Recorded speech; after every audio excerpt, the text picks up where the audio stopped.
A'udzubillahi minasyaitonirrajim. Bismillahirrahmanirrahim. Waqina innal mar'ata idza jumi'at wahya qa'imah. Dan ada yang berkata, bagaimana seseorang melakukan jima supaya melahirkan anak laki-laki. Innal mar'ata, sesungguhnya seorang wanita, seorang perempuan, apabila ia dijimakan, apabila ia melakukan hubungan wahya qa'imah, sedang dia dalam posisi berdiri.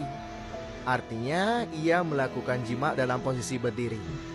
Fa in sya'alat tarijlah hal yumna, maka apabila wanita tersebut ketika berjima mengangkat kakinya yang kanan, al-karat, niscaya ia akan melahirkan anak laki-laki.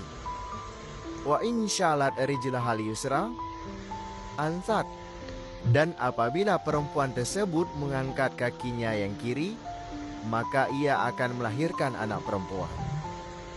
Qala Fakhrur Razi, berkata oleh Fakhrur Razi, salah seorang ulama, jarabtu salah samarat, aku pernah mencoba 3 kali, fasaha, maka benar, seperti yang dinyatakan di atas.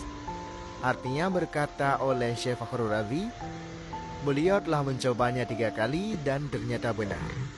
Wallahu a'lam bishawab.